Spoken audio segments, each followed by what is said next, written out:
Et voilà, nous sommes en direct, on peut commencer. Bonsoir à toutes et à tous et merci d'être avec nous ce soir pour cette initiative organisée par Génération autour d'un mot qui est aujourd'hui largement galvaudé, celui de République. Nous remercions d'abord celles et ceux qui ont accepté d'y participer. Nous ne pouvons dissocier le contexte actuel des choix politiques engagés par Emmanuel Macron depuis son arrivée au pouvoir. Rappelons-nous qu'il a commencé son mandat en 2017 par la promulgation d'une loi antiterroriste qui a pour conséquence d'instaurer en France un état d'urgence permanent. Il s'agissait de la 12e loi sécuritaire en 15 ans. Si les questions de liberté et de république sont venues s'imposer au cœur du débat public ces dernières semaines, en raison à la fois de la mobilisation contre la loi dite de sécurité globale, dans le cadre des débats sur la loi contre le séparatisme, mais aussi sur la prolongation de l'état d'urgence sanitaire, celles-ci ne sont pas nouvelles. L'empilement des lois sécuritaires par les gouvernements successifs n'ont cessé de restreindre nos libertés individuelles et collectives. En imposant des thèmes à l'agenda politique qui sont portés depuis des années par l'extrême droite, mais aussi en reprenant mot pour mot sans sémantique, je pense particulièrement au terme islamo-gauchisme ou ensauvagement, la République en marche légitime et banalise un discours et des valeurs contraires à ce qui fait sens dans notre société. Les débats qui traversent actuellement l'hémicycle autour de la loi dite de lutte contre le séparatisme hystérisent le débat et agissent comme un réceptacle puissant pour celles et ceux qui veulent attiser les haines. Voile, voile et voile. Ce mot est sans doute celui qui est le plus revenu dans la bouche des différents intervenantes et intervenants ou dans les amendements. Si en temps de Covid, on peut se féliciter de parler d'autre chose que du contexte sanitaire, l'heure est grave. Tant les fondements de notre République sont attaqués par des libéraux comme par l'extrême droite, voire par une partie de la gauche, sous l'influence de l'officine qu'est le printemps républicain. Ce soir, face aux pyromanes de la haine que le service public audiovisuel a choisi de mettre en lumière, nous voulons dessiner d'autres chemins. Des chemins que va vous décrire Joséphine, avant de laisser la parole à nos intervenants, qui, encore une fois, je remercie d'avoir répondu présent à notre initiative. Merci Thomas et merci à toutes et tous effectivement d'avoir accepté de participer à ce débat meeting qui nous tenait à cœur. Thomas l'a rappelé, aujourd'hui les urgences, c'est les inégalités, c'est la crise sociale et écologique et c'est là-dessus que la gauche, l'écologie ne peuvent plus se permettre de baisser la garde. Ne nous laissons pas enfermer dans un avenir en débat tout tracé par la droite et l'extrême droite qui essaie ce soir de nous imposer en avant-débat présidentiel 2022. Les citoyens et citoyennes, ils attendent autre chose de nous aujourd'hui. Ils attendent des perspectives réelles, de sortir d'un débat stérile de posture et de maintien d'un ordre libéral qui est liberticide, socialement et écologiquement dévastateur. Ils attendent qu'on repolitise l'organisation de la société. Ils attendent autre chose qu'une société de consommation systématique. Ils veulent entendre parler d'émancipation, de bien-être, peut-être même d'un nouveau contrat social qui pourrait reposer sur plusieurs piliers, notamment l'éducation, la santé et la culture. En tout cas, aujourd'hui, on est réunis pour défendre le principe d'une république qui soit à la fois écologiste, sociale, humaniste et féministe. Je me permets de l'ajouter à cette liste. Pour cela, on a réuni plusieurs intervenants et intervenantes de la gauche et de l'écologie qui sont là pour ouvrir avec nous des perspectives et élever ce débat à la hauteur des attentes des citoyens et citoyennes. Et je ne vais pas vous prendre plus de temps que ça. Je vais tout de suite passer la parole à Sophie Taillé-Polian, qui est donc la coordinatrice nationale de Génération, sénatrice au Sénat pour le Val-de-Marne dans le groupe écologiste qui a été récemment constitué en septembre dernier et même élue de terrain donc à Villejuif. Donc Sophie Taillé-Polian, on t'écoute.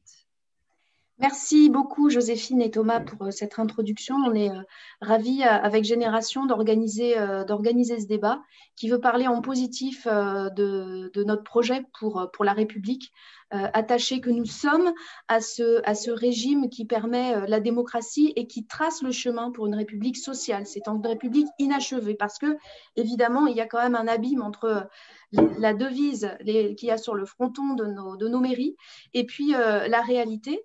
Et c'est cela aussi, c'est cela qu'il faut travailler. Et contrairement à ce que fait ce gouvernement qui, en fait, parle beaucoup de République, hein, on entend beaucoup parler dans le débat public des valeurs de la République, sans jamais finalement qu'on entend dans la bouche du gouvernement, de la droite et encore moins évidemment de Marine Le Pen, comment faire pour faire en sorte que entre ce qui a marqué sur les frontons de nos mairies et la réalité concrète vécue par les Françaises, les Français, les habitants, les habitantes de ce pays, eh bien, ça se rejoigne. Et évidemment, je voudrais saluer tous nos invités, toutes nos invitées des différentes forces politiques et tout particulièrement Ali Rabeh, qui a traversé une semaine un petit peu difficile, très très attaquée par l'extrême droite, et dont je soutiens et nous soutenons personnellement, en tout cas pour ce qui est de ma part, je lui adresse toute notre amitié, parce que c'est un combat difficile qu'il a mené pour parler justement de ce qu'est la République sur le terrain et de comment on défend ses valeurs sur le terrain. Alors oui, il faut parler en positif, mais il faut parler en positif aussi pour répondre aux problèmes d'aujourd'hui. Et répondre aux problèmes d'aujourd'hui, c'est pas, comme le fait le gouvernement, stigmatiser les uns, pointer les autres. C'est pas non plus poser des lois qui finalement réduisent les libertés. Et notamment la loi sécurité globale là, qu'on va accueillir, entre guillemets, comme il se doit au Sénat en mars, accueillir comme il se doit parce qu'on va se battre très très fortement dans un contexte qui sera difficile, évidemment, avec le gouvernement et la droite, mais se battre aussi pour faire des propositions. C'est notamment le sens de la proposition de loi que j'ai déposée pour faire en sorte de réformer la police. Parce que la police, elle doit redevenir un outil au service de la République. Pas un outil au service du pouvoir, pas un outil au service d'une sorte de maintien du désordre social, pas un outil au service de la répression d'un certain nombre de mouvements sociaux ou d'habitants stigmatisés, mais un outil au service de la République et de l'égalité. Pour ça, il faut faire des propositions pour la remettre au cœur de ses véritables fonctions, en proximité avec les habitants et les habitantes de tous les quartiers et de tout le pays, et par une amélioration de la formation, bien entendu, une amélioration aussi des conditions de travail, une amélioration du respect de la déontologie avec le fait de mettre en situation d'indépendance les organismes qui la contrôlent, et aussi une protection accrue des lanceuses et des lanceurs d'alerte. Aujourd'hui, ce qu'on constate, c'est qu'on a un ministère qui est non pas là pour favoriser l'équilibre entre la police, l'outil républicain, et les citoyens et les citoyennes, parce que la police, oui, elle peut utiliser la force, mais ça doit être au bénéfice de l'intérêt général. Il faut que les outils soient là pour faire en sorte que cette police, elle soit respectée et respectable. Et je crois que beaucoup de choses sont à faire et des propositions concrètes sont sur la table pour répondre à beaucoup d'enjeux qui sont posés. Je pense aussi évidemment à la lutte contre les discriminations avec les récépissés pour les contrôles d'identité, etc., etc., etc. Donc oui, une police de la République au service des citoyennes et des citoyens, qui sera d'ailleurs, je pense, beaucoup plus protectrice des policiers dans la charge de leur travail que ce qu'aujourd'hui, parce que c'est aussi les missions qui leur sont assignées, les ordres qui leur sont donnés, qui font toutes les difficultés. Donc, la formation, les conditions de travail et, bien entendu, non pas le maintien du désordre, mais le maintien de l'ordre dans la transparence et le contrôle indépendant. C'est ça la police de la République qui serait évidemment à réorienter de manière très puissante. Qu'est-ce qu'on voit quand je dis maintien du désordre social? Je crois qu'on est vraiment là-dedans, maintien du désordre social, parce que fait le gouvernement? Il ne répond pas du tout à la crise sociale. Là, moi, j'étais très étonnée ce matin d'entendre le président de la République se gausser d'une réforme de la haute fonction publique, quand on voit qu'il met en place finalement une version très étriquée de la plus légère méritocratie, alors qu'on aurait besoin d'un État qui redevienne un État au service de l'intérêt général, et non pas un État qui, avec des politiques et avec des hauts fonctionnaires très en prise avec les intérêts privés, eh bien parfois, on le voit, sont au cœur d'enjeux de lobbying, etc. Donc oui, la République, ce serait aussi reprendre l'outil État et faire en sorte de réformer la haute fonction publique et de réformer cet état d'esprit pour revenir à une administration qui soit véritablement en prise avec l'intérêt général. Et on le voit, il y a trop de confusion, on l'a vu dans des privatisations notamment, qui ont été faites en dépit du bon sens, en dépit de l'intérêt général. Quand je vois aussi ce qu'on voit au Sénat un certain nombre de fois, Marie-Noëlle en a été actrice et aussi, comment dirais-je, l'a vu avec moi pendant les débats sur les questions sociales, notamment pendant le premier confinement, où nous posions la question sociale, nous posions la question de l'aide alimentaire, eh bien, c'était 15 secondes de réponse. Moi, je me souviens d'un moment absolument affreux au Sénat, où nous avons posé des amendements pour faire en sorte que l'aide alimentaire soit augmentée, et 15 secondes de réponse, alors que nous venions de passer 1 heure de débat sur l'avenir des poney clubs. Donc, je veux dire, il faut rompre avec ce mépris-là, il faut remettre au cœur du débat politique les questions sociales, les questions de justice fiscale. Et quand on voit Là, je félicite le journal Le Monde et tous les journaux de ce consortium qui ont encore une fois mis sur le devant de la scène la question de la fraude fiscale, de l'optimisation fiscale. Il y aurait évidemment énormément à faire. Là, il y a eu beaucoup d'articles qui sont sortis sur la question du Luxembourg et de ce paradis fiscal au cœur de l'Europe. Il y aurait tant et tant à faire aussi pour que la justice fiscale soit le cœur de notre République. Parce que c'est aussi ça qui ferait qu'on ferait République ensemble. La République, elle s'est construite sur beaucoup de choses et notamment aussi sur une réforme de l'impôt sur le revenu qui soit redistributif, une vraie avancée évidemment, et qu'il faut reprendre ce flambeau-là d'un impôt juste et redistributif. Et puis une République qui serait vraiment là, ce serait une République plus respectueuse de citoyens dans leur diversité, qui lutte véritablement contre les discriminations et qui écoute les citoyens quand elle leur donne la parole. On aura l'occasion à de multiples reprises dans les semaines et les mois à venir de constater malheureusement cet abîme encore entre la parole et les actes du gouvernement sur toute la question du projet de loi de la Convention citoyenne pour le climat. Une démocratie renouvelée, une justice sociale qui redevienne le cœur des politiques publiques, des institutions régaliennes qui sont au service de l'intérêt général. Je crois que c'est ça le chemin qu'on doit tracer pour la République sociale, la République écologiste, la République vraiment démocratique de demain. Voilà un petit peu en quelques mots les grandes pistes et que je crois qu'ils sont importantes de mettre en débat et de travailler ensemble à gauche et avec l'écologie. Merci beaucoup, Sophie, pour cette intervention. Et comme tu as si bien préparé la suite en interpellant Marie-Noëlle Lienemann, Marie-Noëlle Lienemann, qui est sénatrice, qui a été engagée dans plusieurs mandats locaux dans sa belle carrière politique, qui a été ministre également au logement, au cadre de vie, une question qui nous occupe beaucoup aujourd'hui, et qui a fondé un parti qui s'appelle la Gauche républicaine et socialiste, justement, en désignant cette nouvelle force politique autour d'un fil rouge que pourrait être la notion de république sociale. Donc, quelle meilleure transition que cette accroche pour te passer la parole, Marie-Noëlle, on t'écoute.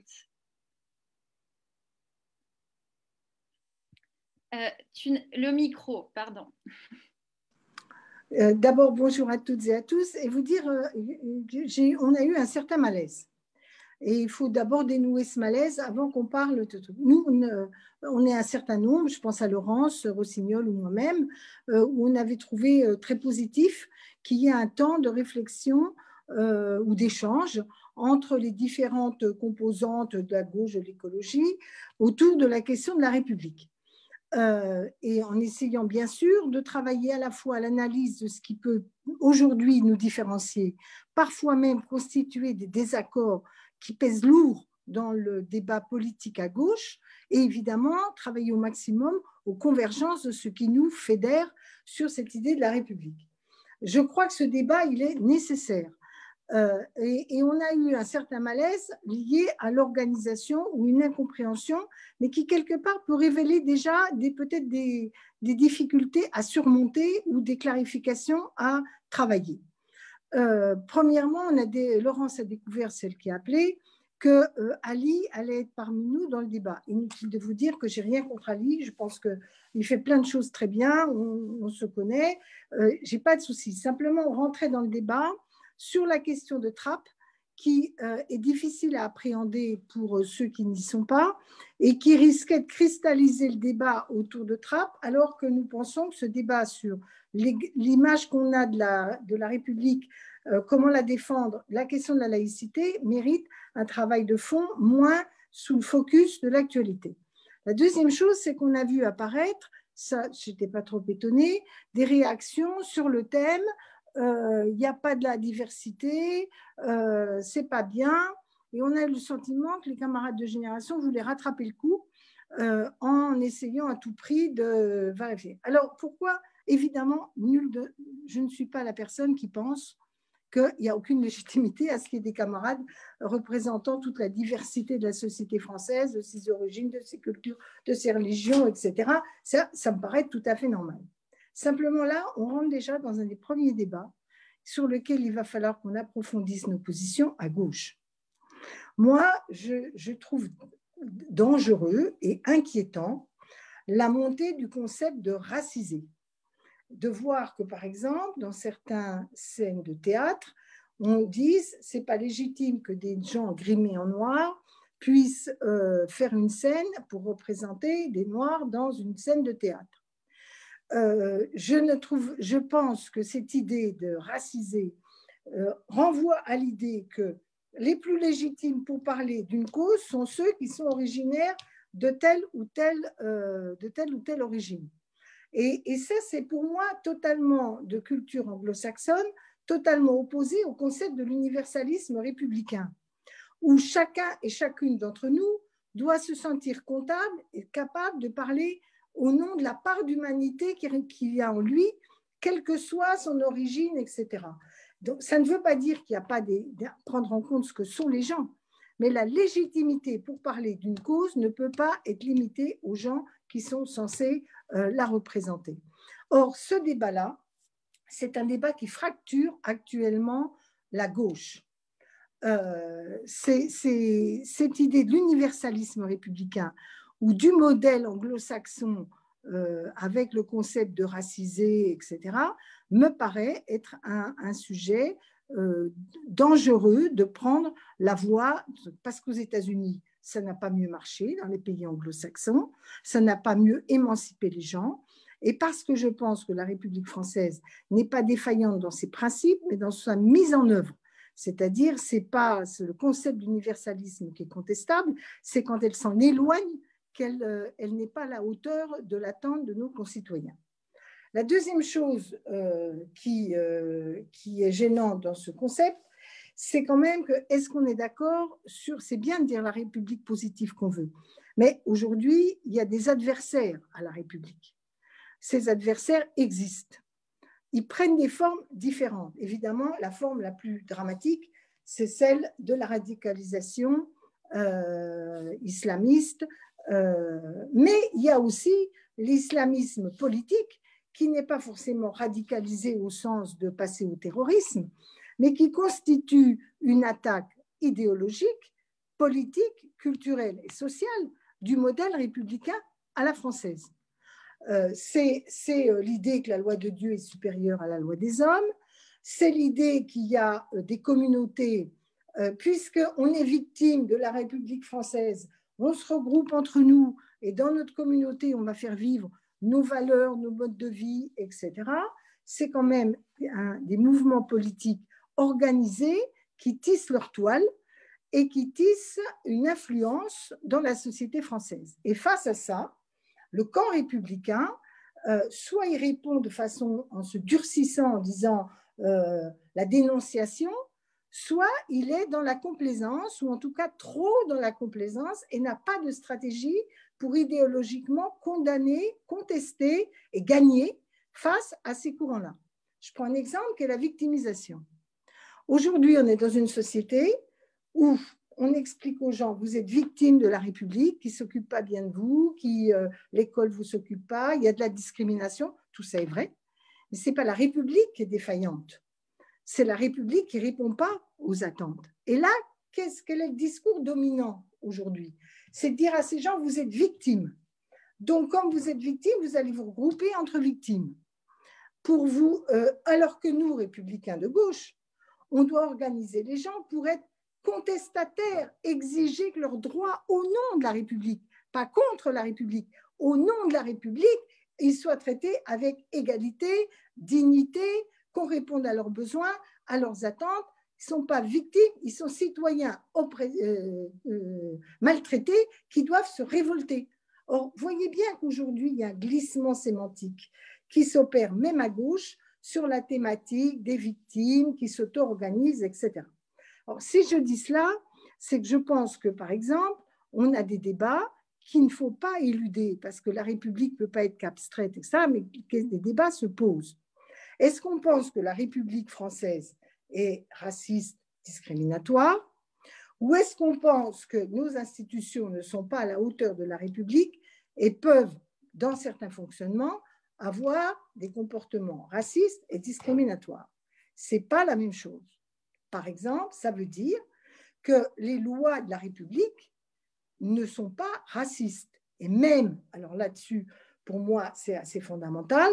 La loi sur le port du voile à l'école ou la loi sur le port du voile intégral, en l'état actuel de la loi, ne sont pas des lois racistes, islamophobes ou je ne sais quoi.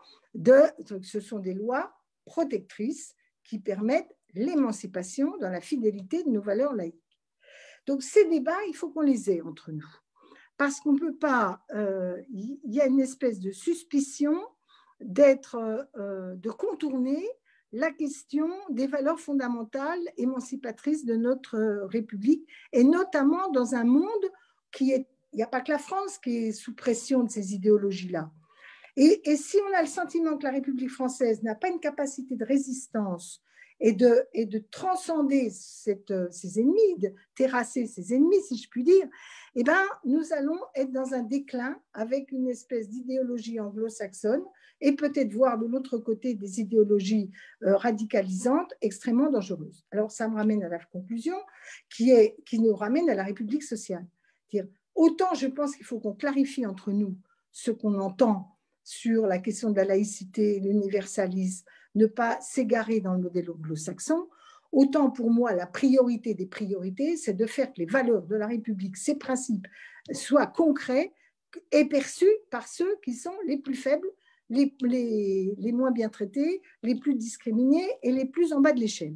D'où la question de la République sociale, d'où la question, comme le posait Sophie, d'avoir des institutions républicaines qui soient exemplaires et qu'on trouve des méthodes, par exemple, contre, j'ai toujours été pour le petit papier, là, pour les récépissés et en cas de contrôle d'identité, que la question de l'égalité scolaire soit enfin prise à bras le corps, qu'on donne vraiment les moyens à notre école de rattraper les inégalités scolaires et non pas d'accompagner un accroissement des inégalités.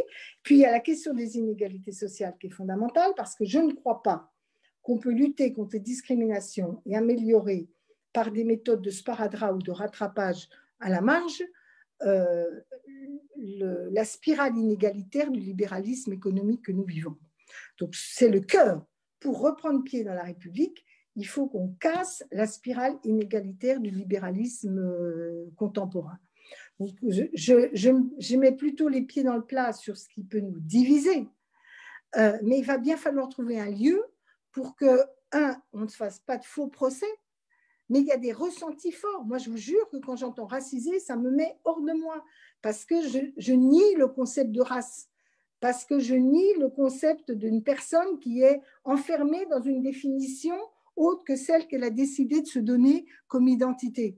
Et pour moi, ça, c'est les fondamentaux de l'émancipation républicaine. Que par ailleurs, je me mets hors de moi quand j'entends que notre République est raciste. C'est pas notre République qui est raciste. Il y a des comportements racistes dans les institutions de notre République. Mais ces fondamentaux ne le sont pas. Voilà. Donc, bref, vous m'avez compris. Je pense qu'il y a sur le champ de la République sociale, on sera très vite d'accord sur la lutte contre la pauvreté, la justice fiscale. Mais dernière chose que je veux dire en conclusion, à gauche, on a souvent dit qu'il faut plus de justice fiscale. Mais si les gens ne voient pas dans leur salaire, dans leurs revenus, dans leur vie quotidienne, les retombées de la justice fiscale, elle a une finalité, le mieux vivre des gens qui aujourd'hui vivent mal. Merci Marie-Noël. Effectivement, tu as relevé un des intérêts de ce meeting, c'est de mettre aussi le doigt sur les différences et ouvrir des perspectives ensemble et éventuellement poser des diagnostics communs ou non sur les différents sujets abordés. Je vais maintenant passer la parole justement à Ali Rabeh. Ali Rabeh qui est maire de Trappes depuis cette année, qui est élu local là-bas depuis 2014. Et qui, s'il est là, c'est parce qu'il est un élu de terrain très occupé ces derniers jours à défendre son territoire que d'aucuns ont qualifié sur des chaînes de grande antenne de territoire perdu pour la République. Ali Rabeh, si tu veux bien, c'est à toi. Merci Joséphine, merci à toutes et à tous pour l'invitation. Alors déjà, je vais commencer par m'excuser parce que je vais être très impoli. Je vais faire une intervention assez courte et je vais devoir vous quitter parce que mes obligations de maire m'impose depuis une minute déjà d'être en visio pour une réunion de la communauté d'agglomération à laquelle appartient Trappes. Et on a des enjeux majeurs à traiter. Marie-Noëlle connaît ces enjeux puisqu'on va parler de rénovation urbaine, de logement social et de relogement des familles qui vivent dans des quartiers d'habitat dégradé qui vont subir des opérations lourdes de rénovation. Merci. Donc, je vais devoir vous quitter pour cela. Bon, Marie-Noëlle, je ne vais pas te répondre point par point, mais je serais ravi d'avoir un échange approfondi avec toi sur ces sujets. Je découvre attristé que la question de ma participation à ce débat, moi, quand on m'invite, et quand c'est des amis politiques qui m'invitent, et en plus quand c'est dans un cadre qui permet à la gauche de se parler, je réponds positivement, même si c'est sur un laps de temps assez court pour ce qui me concerne. Et je ne pensais pas que ma participation à ce débat, dont Joséphine vient de rappeler, et c'est uniquement dans ce cadre-là que je l'ai accepté, participation qui est celle d'un élu de terrain, d'un acteur de terrain, qui observe des réalités tous les jours, qui essaye d'incarner la République tous les jours en portant l'écharpe bleu, blanc, rouge, pouvait poser difficulté et qu'elle pouvait être perçue dans le contexte singulier, certes, dans lequel je suis amené à intervenir ici, comme l'intervention d'un maire pris dans la tourmente d'un débat sur la question de l'existence ou pas de la République sur ce territoire, et encore moins sur l'appréhension qu'on peut avoir de la République quand on est ou pas racisé. Et je ne comprenais encore moins que j'étais invité comme représentant d'une éventuelle minorité visible ou quelqu'un qui apporte de la diversité en termes de coloration à la table ronde qui nous réunit aujourd'hui. Moi, je pensais qu'on invitait un élu républicain et laïque actif sur un territoire en première ligne pour incarner la République et résister justement à tous ses ennemis. J'ai d'ailleurs conclu mon hommage à Samuel Paty au mois de novembre, qui a rassemblé plusieurs centaines de trappistes, en disant que la République se tiendrait droite et forte face à tous ses ennemis, d'où qu'ils viennent. Et tu as assez bien dépeint la diversité de ses ennemis qui la menace aujourd'hui dans son intégrité et sa cohésion. Quoi vous dire? Pour moi, la République, déjà un petit mot pour que Marie-Noëlle, on se connaît un peu, mais peut-être pas suffisamment, qu'on clarifie les choses sur mon identité politique. Pour que tu ne t'interroges plus sur la légitimité de ma présence et donc la pertinence de la tienne. Est-ce que je peux te dire... On ne t'entend plus, tu as coupé le micro, Marie-Noëlle. C'était plus dans le maelstrom de l'affaire de Trappes que nous craignons d'être embringués que toi, en tant qu'Ali Rabel, que je connais par ailleurs, on a la campagne de Benoît ou des choses comme ça. Donc pour moi, c'était des trucs. Et quand je fais rapport à la diversité, c'est au tweet qu'il y a eu nombreux sur comment vous n'êtes pas dans la diversité, etc. Et que je trouvais que ça venait en écho à des débats non dits dans bien des cas, qui me paraissait nécessaire de clarifier. Mais comme il ne t'a pas échappé que je suis là quand même, parce que je ne crois pas aux gauches irréconciliables, et encore moins sans doute avec toi. D'accord. Bon, moi, écoute, je n'ai pas vu les tweets sur l'absence de diversité de ce débat parce que je suis noyé, donc je ne regarde plus Twitter, par les injures et les menaces de mort de l'extrême droite de ce pays qui déferlent sur moi et ma ville depuis 6 jours. D'ailleurs, de ce point de vue-là, je trouve que la gauche a été bien silencieuse, que les amis politiques qui depuis 20 ans m'accompagnent et me connaissent dans mon engagement ont été bien silencieux. Beaucoup ont mis 72 heures pour s'exprimer. Et je témoigne de cela parce que je ne voulais absolument pas parler du contexte dans lequel j'interviens, mais je suis amené à le faire dans le cadre de la réponse à ton introduction, Marie-Noëlle. Ce qui m'a frappé, c'est 2 éléments, qui d'ailleurs concernent notre débat sur la République. La première chose, c'est évidemment le niveau d'organisation. C'est le contraste entre le niveau d'organisation incroyable de nos adversaires, qui sont les adversaires de la République. C'est l'extrême droite. C'est certains militants qui ne revendiquent pas d'appartenir à l'extrême droite, mais qui ont repris ces mots, ces axiomes et ces thèmes, et la faiblesse relative de notre organisation et notre cohésion, qui fait qu'aujourd'hui, quand la meute tombe sur un territoire ou sur une personne, cette personne est lynchée devant des hommes et des femmes de gauche qui peuvent la connaître, ça a été mon cas ces derniers jours, et qui regardent de loin, qui s'autorisent au bout de 48 heures à envoyer un SMS de sympathie lointain, et qui attendent que le lynchage s'achève pour éventuellement venir au secours de la victoire et exprimer une solidarité à rebours qui parfois fait plus de mal que de bien. Petite parenthèse refermée, vous comprenez qu'au regard du contexte que je vis depuis quelques jours, je suis un peu ému sur ces sujets et un peu sensible. Je voulais d'abord et avant tout vous parler de la République tout court dans ma ville et de la façon dont j'essaie de l'incarner et de la façon dont j'estime qu'elle doit être à la hauteur de sa promesse pour être respectée et pour contribuer à faire en sorte que tous ces enfants y adhèrent. Je te disais, Marie-Noël, je tiens à te le dire ça. Je suis, moi, issu de la formation d'Henri Emmanuelli. Voilà ce qui a constitué mon identité et ma colonne vertébrale politique. Ça permettra que tu puisses comprendre quelle est mon identité, parce nous n'avons pas eu l'occasion beaucoup d'évoquer ces sujets, toi et moi. Donc la République, c'est au fronton de la mairie de Trappes d'ailleurs, je rebondis je crois à l'intervention de Sophie, au fronton de la mairie de Trappes, il y a écrit liberté, égalité, fraternité comme partout, mais on a fait mieux que ça, nous on a gravé cette belle phrase de Jean Jaurès, du grand Jean Jaurès, qui disait qu'il n'a jamais séparé la République de l'idée de justice sociale sans laquelle elle n'est qu'un mot. Et c'est ça, cette politique qu'on essaie d'incarner au jour le jour sur le terrain. Quand j'étais candidat en campagne, j'ai été le seul candidat dans ma ville, le seul candidat au second tour, hein, des 3 derniers retenus au second tour, qui a refusé fermement toutes les sollicitations des associations communautaires pendant la campagne. J'ai refusé de les rencontrer, j'ai refusé de discuter, j'ai refusé de prendre les engagements qu'on m'invitait à prendre pour pouvoir me soutenir. Mes adversaires ont promis, je ne vais pas les dénoncer ici, mais ils ont promis largement aux communautés organisées au point qu'elles ont fait campagne pour elles. Y compris mon adversaire de droite, par exemple, qui siège avec Julien au conseil régional, a beaucoup promis. Et il a eu des groupes organisés, communautaires, qui ont fait campagne très activement sur le terrain pour sa candidature. Je suis le seul candidat qui n'a pas été distribué de tracts à la sortie de la mosquée ou de l'église. Je me le suis interdit, quand bien même certains m'invitaient à le faire. Mes adversaires ont tous distribué devant la mosquée et devant l'église, au point d'ailleurs d'incommoder les fidèles. Donc je suis un républicain intégral. Personne ne peut me mettre en cause sur ce point. Et c'est absolument insupportable. Et à bien des égards ces derniers jours, mon patronyme a suffi à me disqualifier aux yeux de nombreux commentateurs médiatiques et politiques. Et malheureusement, et c'est dans la douleur que j'ai fait l'expérience de cela, ça a suffi à me disqualifier aux yeux d'amis politiques et parfois de compagnons de route qui ont estimé que j'étais plus suspect qu'un autre. Je vais revenir à la République sur ma ville parce qu'il n'y a que ça qui est intéressant finalement ce soir. La République, elle doit la dignité aux individus.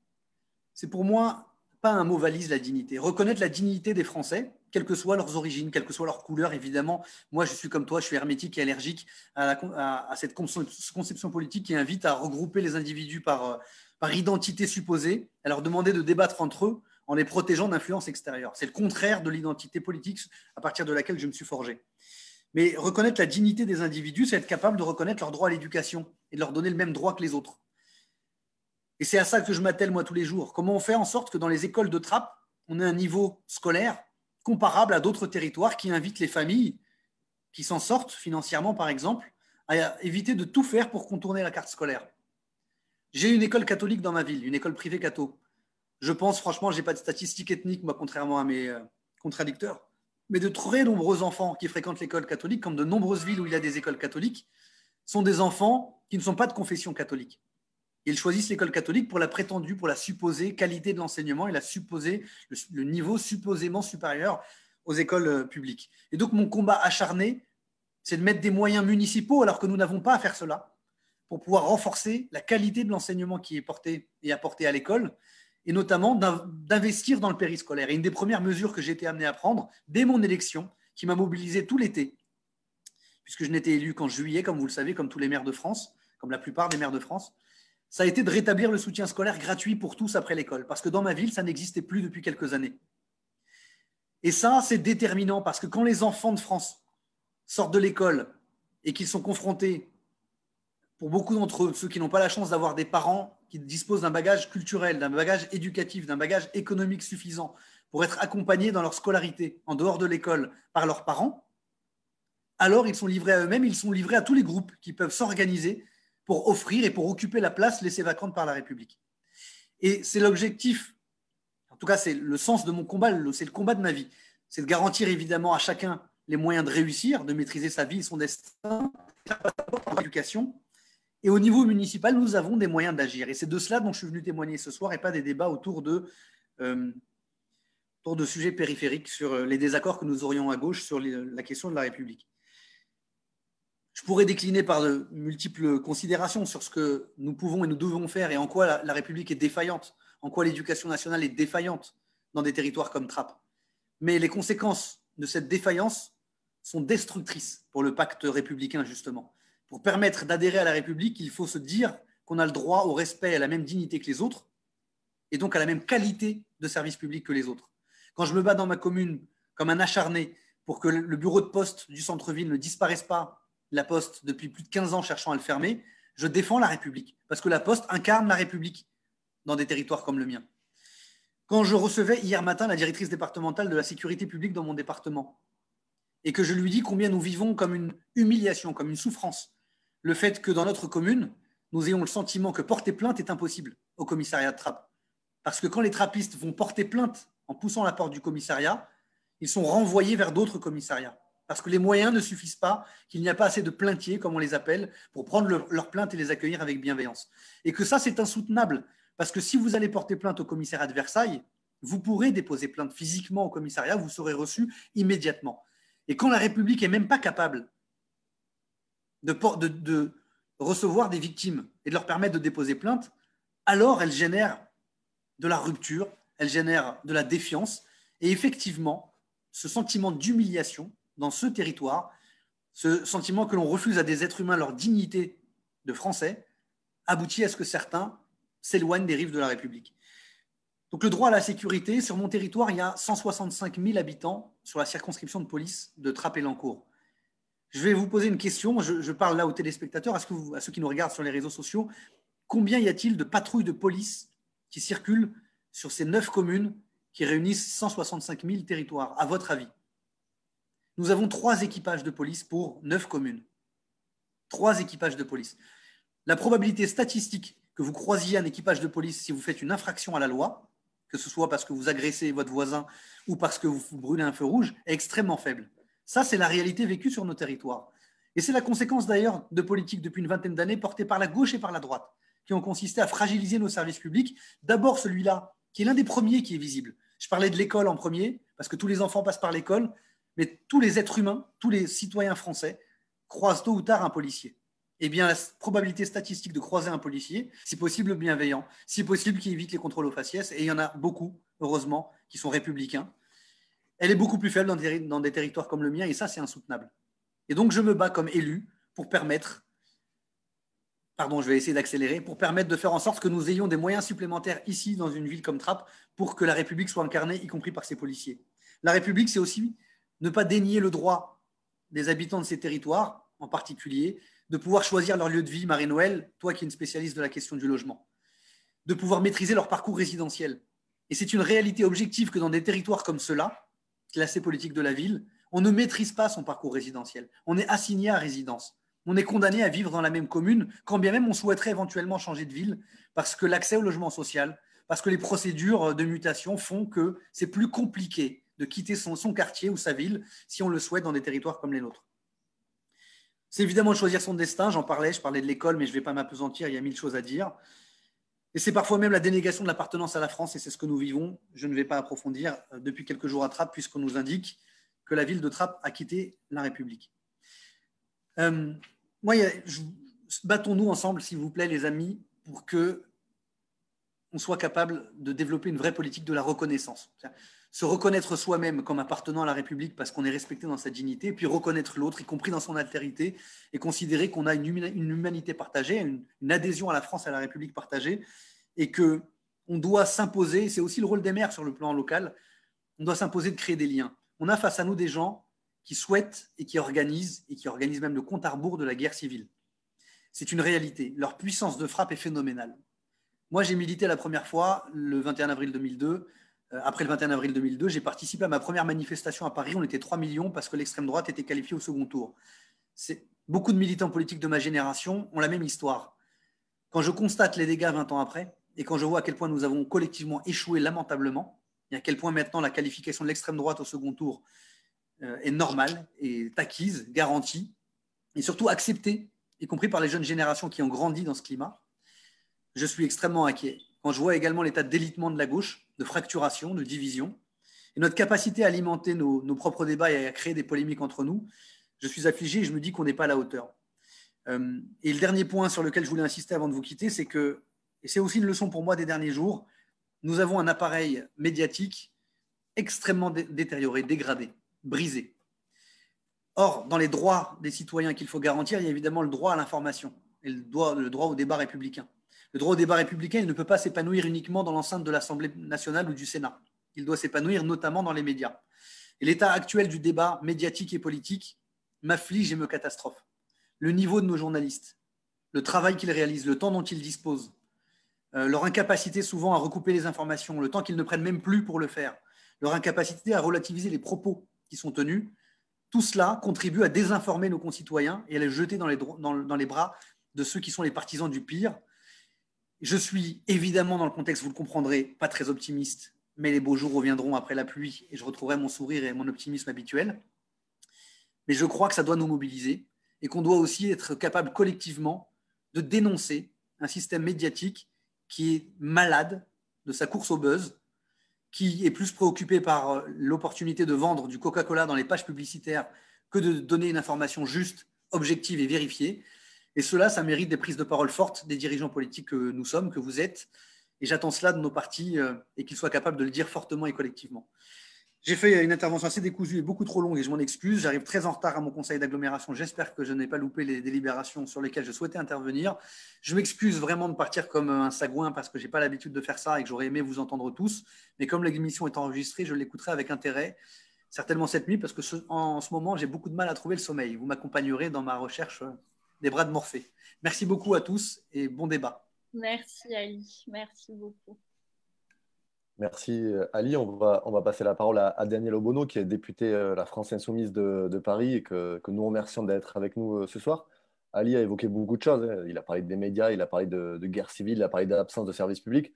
Toi, tu as assisté au débat à l'Assemblée, notamment ces derniers jours, sur la question de la loi sur le séparatisme. On a beaucoup entendu parler de laïcité en voyant la majorité et la droite se porter garant de cette notion, alors qu'ils la dévoient quelque part pour stigmatiser et attiser les haines. Est-ce qu'aujourd'hui, dans la situation sociale, sanitaire, économique du pays, l'urgence, c'est vraiment d'avoir un débat sur ces questions-là, ou est-ce que c'est vraiment une définition qui est vraiment dévoyée par un camp politique pour fragmenter encore plus la société et faire monter les tensions telles que vient de les décrire Ali, par exemple l'absence de services publics et la réponse de proximité? Est-ce que ce n'est pas une des urgences pour la République que nous, demain, on veut construire? Bonsoir à tous et à toutes. J'espère que vous m'entendez bien. Avant de répondre à ta question, Thomas, je voulais dire un mot et rebondir parce que c'est un débat et je crois que c'est intéressant la manière dont le débat a à la fois été introduit et se poursuit. Je remercie Marie-Noëlle Lienemann d'avoir mis les pieds dans le plat parce que au moins ça met tout sur la table. Et je tiens à exprimer bien sûr toute ma solidarité avec Ali Rabeh à la fois pour ce qu'il subit et pour subit de l'attaque de l'extrême droite, on pourra y revenir, mais aussi je pense par rapport à ce qui a pu être dit juste avant lui, parce que j'ai trouvé ça extrêmement violent à vrai dire, de la manière dont en fait sa présence et sa légitimité en tant qu'élu, maire, et y compris en tant que personne étant victime aujourd'hui de tout ce que représente en vérité le débat Marine Le Pen, Gérald Darmanin actuellement, et la raison pour laquelle cet échange a lieu aujourd'hui à cette heure-ci. Et je trouve que c'est à nouveau, je trouve que c'était assez emblématique ce moment quand même de tout ce qui ne va pas et de la raison pour laquelle, y compris moi, je me suis posé la question d'être présente ce soir. J'y remplace Alexis Corbière qui était chef de file de notre groupe parlementaire à l'Assemblée sur ce texte. Donc c'est lui qui a suivi ce travail qui est, je pense que vous l'avez vu et entendu au front là-dessus. Et qui a eu un contretemps, et donc je l'ai remplacé, mais je l'ai remplacé aussi en sachant les échanges qu'il y avait pu y avoir autour de ce débat. Et moi, ce qui m'interpelle, c'est qu'on se retrouve aujourd'hui à devoir justifier notre présence. Ali a dû justifier sa présence et s'excuser presque d'être présent. Et je crois que non seulement c'est très violent, mais ça dit beaucoup de la raison pour laquelle aujourd'hui Marine Le Pen et Gérald Darmanin, la droite et l'extrême droite, voire la droite extrême et l'extrême droite, ou alors les FAF entre eux, d'une certaine manière, peuvent aujourd'hui occuper le terrain, que la droite et l'extrême droite à l'Assemblée nationale peuvent aujourd'hui à ce point dévoyer ou finir de dévoyer le terme de la laïcité. C'est d'abord aussi parce que nous, je crois, en tout cas j'ai l'impression qu'on partage au moins une partie de cette identité politique-là dite de gauche, avons aussi permis que cela ait lieu, avons aussi permis, et ce qu'on a pu entendre tout à l'heure le montre, que des élus de la République puissent être harcelé et stigmatisé de la manière dont Ali a pu l'être, dont moi j'ai pu l'être, dont d'autres élus noirs et arabes, puisqu'il faut le dire, personnes racisées, même si certaines ne le comprennent pas, puissent être depuis un certain nombre, pas juste des élus, mais des journalistes, des universitaires aujourd'hui, être ciblés et qu'on retourne contre eux et contre elles et contre nous, en vérité, les stigmates et les armes avec lesquelles on essaie tant bien que mal de se défendre et on essaie de construire un rapport de force. Donc, je pense que c'est assez parlant. Moi, je me suis posé la question parce qu'effectivement, je n'étais pas le premier choix de ce débat et je pense que c'est aussi assez caractéristique du fait que certains et certaines semblent être plus choqués qu'il y ait une femme noire élue parlementaire, députée insoumise et un maire arabe qui soit présent sur ce débat, en plus des autres invités, alors que ce n'était pas le cas au départ. Je pense que s'il n'y avait eu que des hommes dans ce débat, j'imagine que Marie-Noëlle et Laurence Rossignol auraient été extrêmement choquées de se dire mais pourquoi il n'y a que des hommes. Mais voilà, la présence de personnes racisées semble être vécue comme un alibi ou je ne sais quoi. Et là aussi, je trouve ça assez à la fois violent et caractéristique. Si je reviens là-dessus, c'est parce que je crois qu'en vérité, ce que je disais tout à l'heure, c'est qu'il y a une offensive de la droite et de l'extrême droite qui instrumentalise très clairement tous les débats possibles. Emmanuel Macron l'a dit depuis plus d'un an, sa stratégie, c'est d'être au deuxième tour de l'élection présidentielle face à Marine Le Pen, et donc il faut que Marine Le Pen soit juste avant ou juste après lui au premier tour, et donc tout est fait dans le débat politique et médiatique pour permettre ça, et le débat de ce soir, c'est un peu le premier meeting de la campagne Macron-Le Pen 2022. Donc là, il n'y a pas vraiment de mystère. La raison, ce qu'on devrait se poser comme question, c'est pourquoi on en est à ce point-là, et y compris comment on en est à ce point où tout le système politique et médiatique est aujourd'hui structuré consciemment autour de ça, autour de ces débats, autour de cette instrumentalisation. Ce n'est pas un problème des termes en eux-mêmes, ni du débat, ni de la légitimité d'un débat.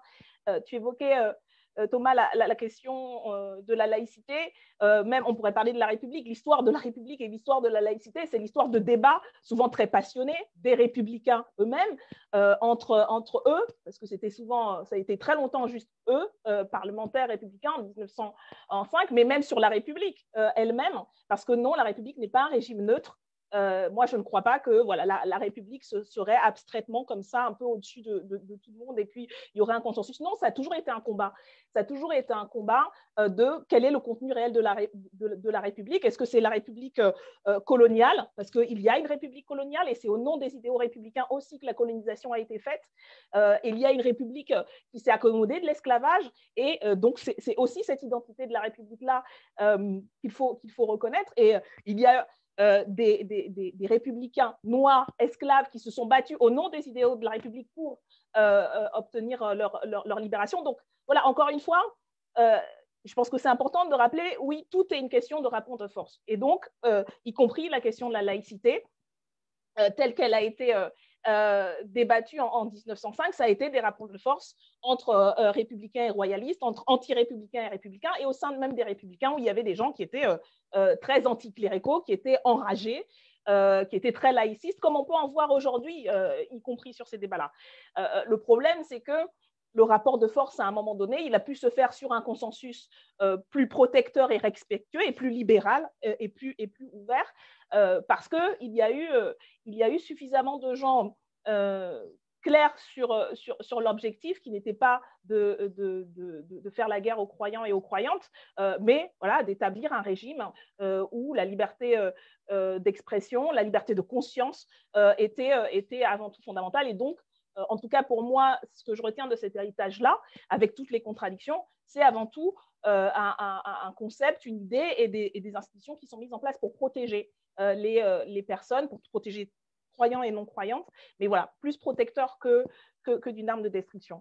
Mais par contre, je vais finir là-dessus, pourquoi est-ce qu'on en arrive dans un moment, et je reviens à ce qui a pu être dit, où aujourd'hui, l'intervention de Marine Lohengrin, pour moi, elle résume en fait tout l'amalgame et toute l'incompréhension en fait du débat. Pourquoi est-ce qu'aujourd'hui, on considère que s'inspirer des théories, des analyses scientifiques et sociologiques qui ont pu être élaborées depuis plus d'un siècle d'ailleurs, de recherche sociologique sur la question du racisme, de la racialisation au niveau national, mais aussi au niveau international, de la Caraïbe jusqu'au sous-continent indien, ce serait une espèce d'importation exogène à la France, en invisibilisant par ailleurs, dans ce propos-là, tous les chercheurs contemporains et anciens de Français et Françaises qui ont travaillé sur ces questions-là, en invisibilisant des figures quand même connues et reconnues comme Fanon, comme Césaire, comme beaucoup d'autres par ailleurs. Donc, ça, on considère, voilà, il y a une illégitimité. On considère que des personnes concernées par le racisme n'ont aucune légitimité à s'auto-organiser, à pouvoir dire par leurs mots comment ils ressentent et comment ils vivent et comment ils analysent les processus dont ils sont victimes. C'est le cas, c'est ce que moi j'ai entendu là. Par contre, c'est évident pour tout le monde que, par exemple, les études du genre, qui ont aussi été construites par les apports états-uniens, que l'auto-organisation et la non-mixité des femmes et des féministes, c'est tout à fait légitime.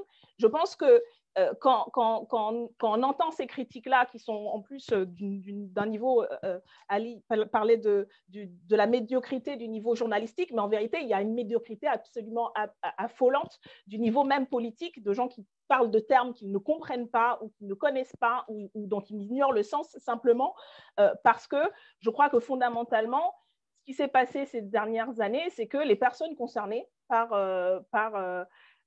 les attaques racistes, les instrumentalisations de la laïcité, etc., ont commencé à relever la tête, ont commencé à s'exprimer, ont commencé à parler.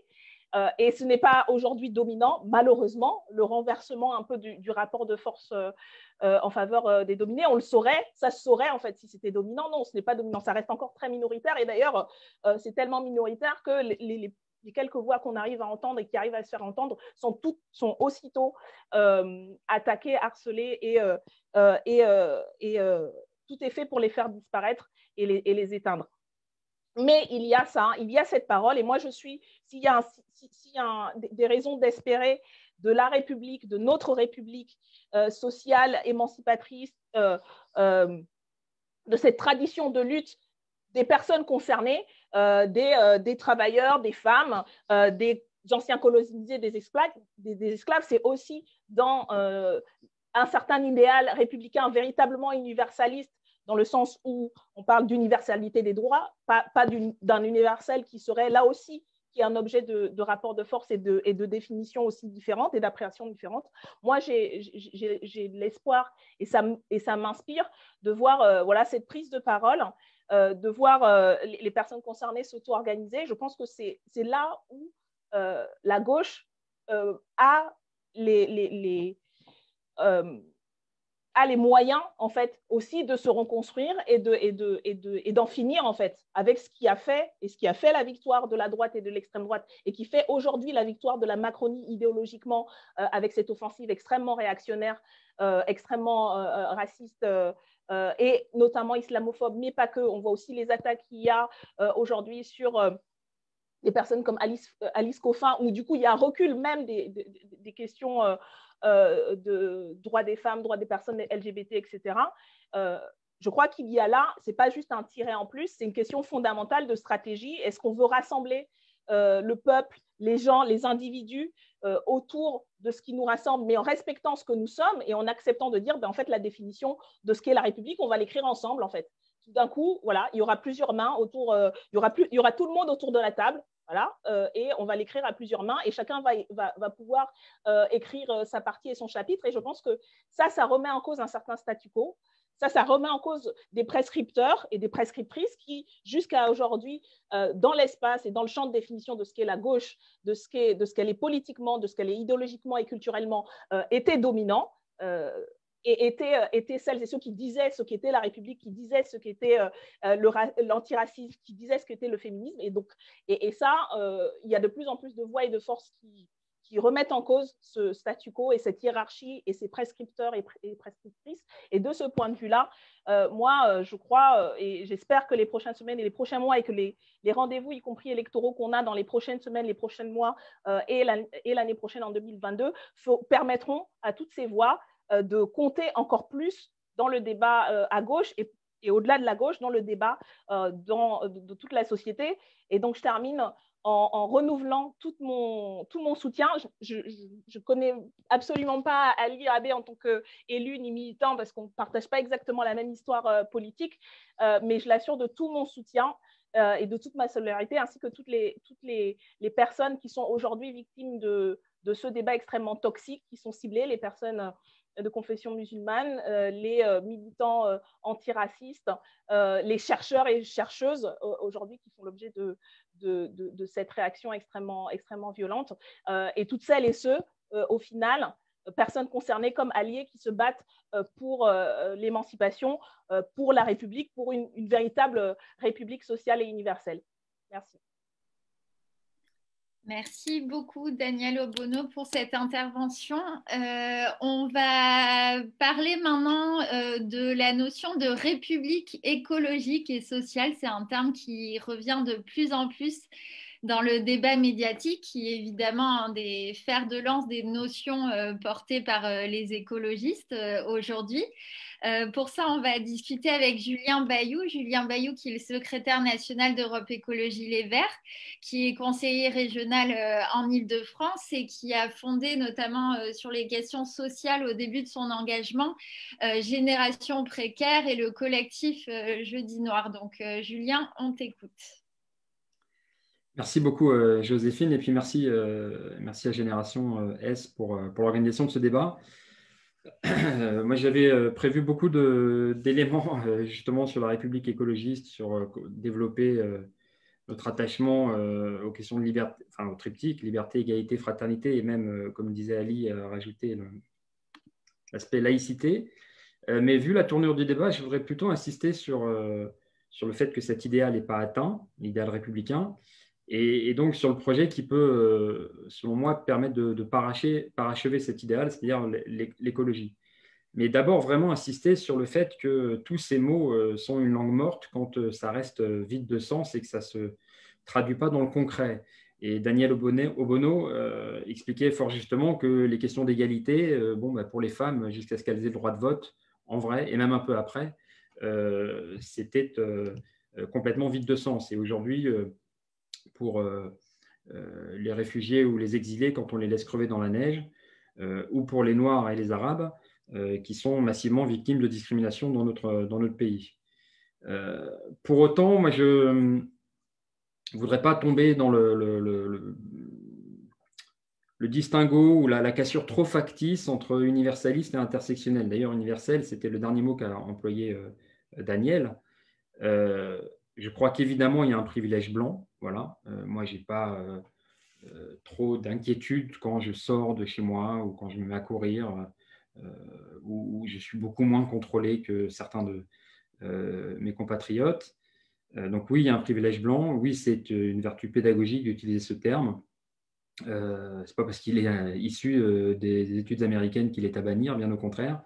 Oui, les personnes racisées, noires et arabes, subissent des discriminations massives et elles doivent pouvoir l'exprimer et s'auto-organiser. Moi, j'étais délégué du personnel dans une autre vie. Et avant d'aller voir la direction, on s'organisait entre salariés et sans le patron. Ça me semble la base et évidemment incontestable sur ce plan-là. Donc oui, il y a des discriminations massives, clairement, établies scientifiquement. Et le problème de dire « je m'en fous, pour moi, les gens ont tous la même couleur », c'est l'histoire du color blindness. En fait, c'est fondamentalement un problème. Et je crois que là, du coup, Marie-Noël, on a un désaccord. C'est que, en fait, si tu ne vois pas les couleurs, tu décides de ne pas voir le racisme, consciemment ou inconsciemment, évidemment. Ça, c'est vraiment un premier point important. Et l'autre point, c'est que l'idéal universaliste, l'idéal d'égalité, l'idéal où la loi ne fait aucune différence entre les citoyens, oui, évidemment. Mais du coup, quand on reconnaît l'existence d'un privilège blanc, quand on parle d'intersectionnalité, on parle de la réalité qui empêche cet idéal de se réaliser, je crois. C'est peut-être mon côté casque vert de vouloir faire un pont entre ces deux approches, mais il n'y a qu'un seul type de citoyen français, française, mais il y a bien des discriminations massives et même systémiques à l'égard des Noirs et des Arabes. Systémique, c'est le terme qui a été utilisé par le défenseur des droits Toubon sur les discriminations, les contrôles aux faciès réalisés par des policiers dans un commissariat du 12e. Et on pourrait développer sur les questions de logement et d'emploi, évidemment. Et donc, on reconnaît que cette différence de traitement, elle est vraiment absolument nécessaire. Sinon, il n'y a pas de réalisation de l'idéal universaliste. Il n'y a pas d'égalité économique, sociale entre les individus. Du coup, si on est d'accord là-dessus, la République est défaillante à l'égard de sa promesse. Tout l'enjeu, c'est quel projet pour le pays, quel enjeu, c'est quel projet pour réparer cette République. Et moi, pour moi, évidemment, ça ne va pas vous étonner, c'est le projet écolo. C'est celui qui oublie personne sur le bord du chemin. Moi, je considère que l'écologie, c'est la force motrice de toute politique pour construire un monde meilleur, un projet véritablement républicain qui regarde le monde tel qu'il est, c'est-à-dire menacé par le dérèglement climatique, qui va d'abord et en premier lieu toucher les plus vulnérables, qui est causé d'abord et en premier lieu par les plus riches, qui sont d'ailleurs celles et ceux qui peuvent s'en prémunir le plus facilement. Et donc, mener des politiques écologiques, c'est d'abord en fait réduire les inégalités sociales. C'est intimement lié. Contrairement à ce qui a prévalu pendant des décennies dans notre pays, c'est-à-dire le productivisme. Productivisme, c'est en gros tout placé pour arriver à une société qui place le fait de produire comme le parangon de son objectif. Et du coup, c'était le schéma, en gros, croissance, et puis on en redistribue les fruits. On produit, puis on répartit. Ça fonctionnait pendant les 30 Glorieuses parce qu'on exploitait la planète et qu'on exploitait des pays colonisés ou via un néocolonialisme. Mais du coup, quand il n'y a plus de fruits, il n'y a pas de redistribution. Voilà. C'est quand on vous dit il faut attendre qu'il y ait de la croissance pour pouvoir réduire le chômage. Donc là, on a un système en panne et des inégalités qui se creusent. Et même désormais, on sait que quand il y a une croissance, quand par extraordinaire, il y a un bout de croissance, eh bien en fait, elle est profondément inégalitaire et elle est captée par les ultra-riches. C'est les travaux d'Oxfam.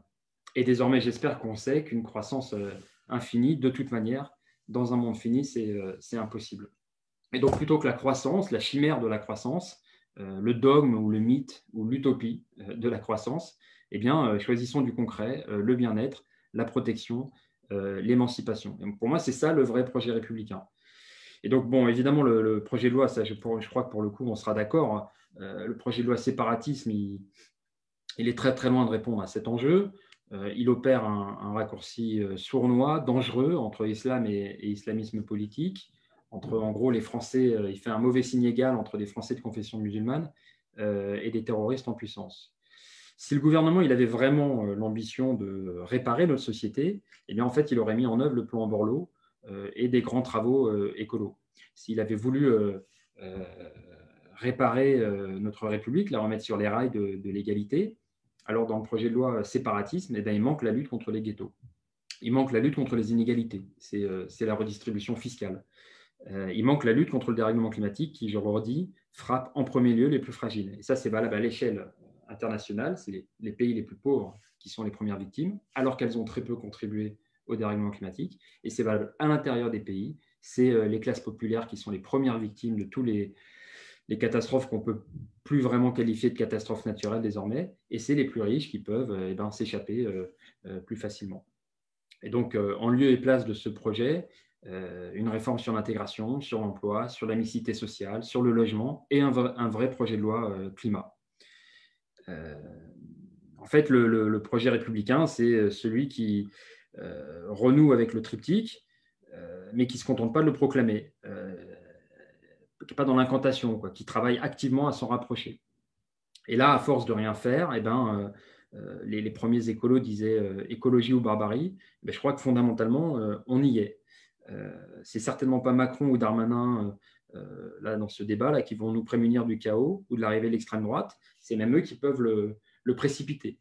Macron, il faut le dire, c'est celui par qui le chaos peut arriver.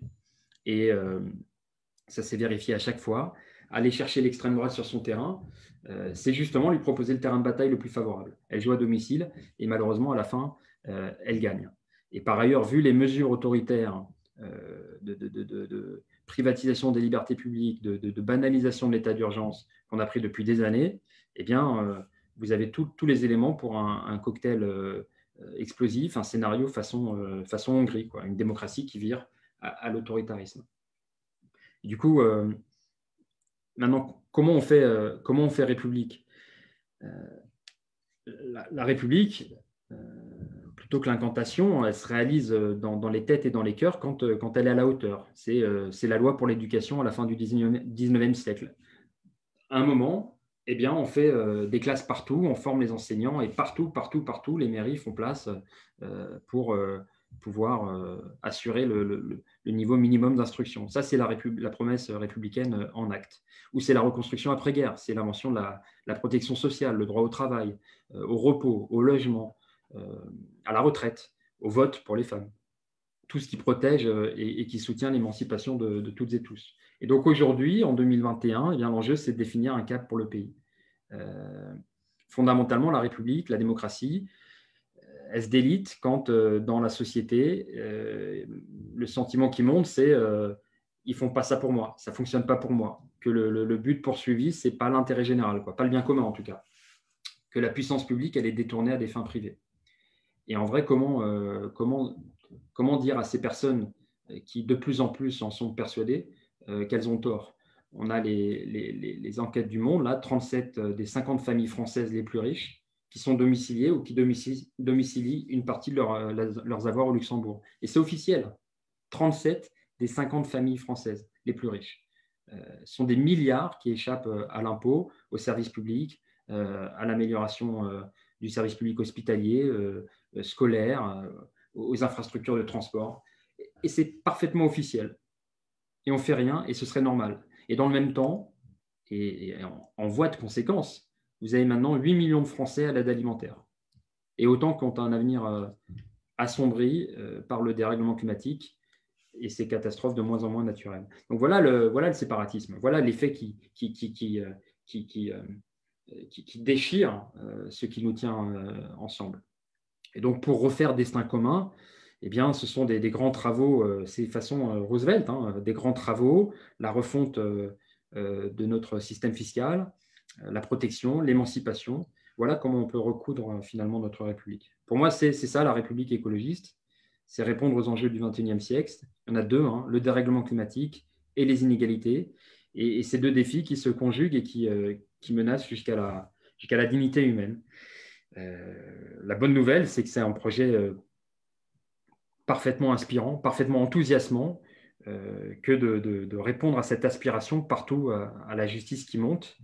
Et cette aspiration à une France où l'environnement, la justice sociale et la démocratie reprennent leurs droits. Et donc, je crois que si on doit se donner un enjeu, un objectif, c'est de travailler à ce projet. Moi, j'appelle ça la République écologiste et je comprendrais que d'autres l'appellent autrement. Mais ces trois piliers, environnement, justice sociale et démocratie. Merci beaucoup, Julien, pour cette synthèse des termes, je crois, sur laquelle on se retrouve tous ici. Je vais passer la parole maintenant à Ella Kribi, Ella qui est porte-parole de Génération, qui est conseillère régionale également en Île-de-France et élue locale à Massy, qui voulait, elle aussi, à la fois en tant qu'élue de terrain et représentante de Génération, nous donner une définition, une vision de la République sociale. On t'écoute, Ella. Merci Joséphine, bonsoir à toutes et à tous. Moi, je vais commencer par dire que je m'appelle Ella Kribi Romdan. Je suis de maman marocaine et de papa tunisien. J'ai grandi à Massy, la ville où je milite depuis toujours finalement, et que je ne suis pas là au titre d'une supposée identité ou origine, mais bien en tant que militante politique, puisque je suis engagée depuis mes 16 ans, que j'ai passé toutes les étapes de l'engagement jusqu'à me faire élire un jour, que j'ai suivi toutes les formes de formation politique, et Marie-Noëlle le sait. Moi, c'est Jean-Luc Mélenchon qui m'a fait entrer en politique et qui m'a appris l'essentiel de ce qui constitue aujourd'hui ma colonne vertébrale idéologique, y compris sur la question des principes républicains, et que je suis très fière aujourd'hui d'utiliser toutes ces connaissances et cette colonne vertébrale pour faire vivre des convictions, non pas en tant que représentante d'une supposée communauté, mais bien en tant que française, républicaine et vraiment fervente défenseur des principes de la République.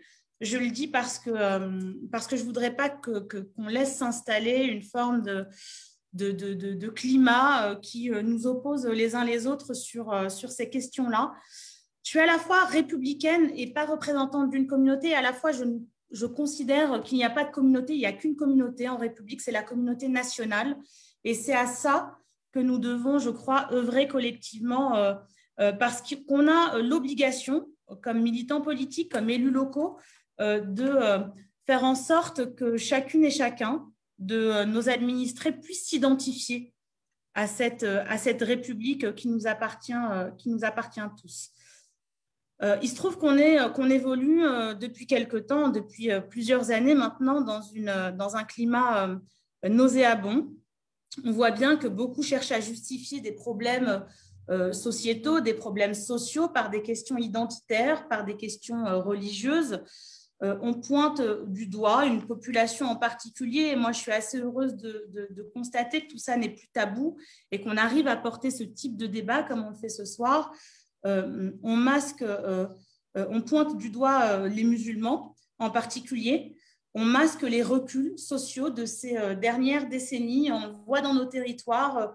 Ali a eu l'occasion tout à l'heure de donner quelques exemples, mais on a bien vu s'étioler l'éducation populaire qui a été affaiblie. Combien de MJC dans nos territoires ont été fermés parce qu'elles coûtent cher? Combien de centres sociaux abandonnés, privés de financement public?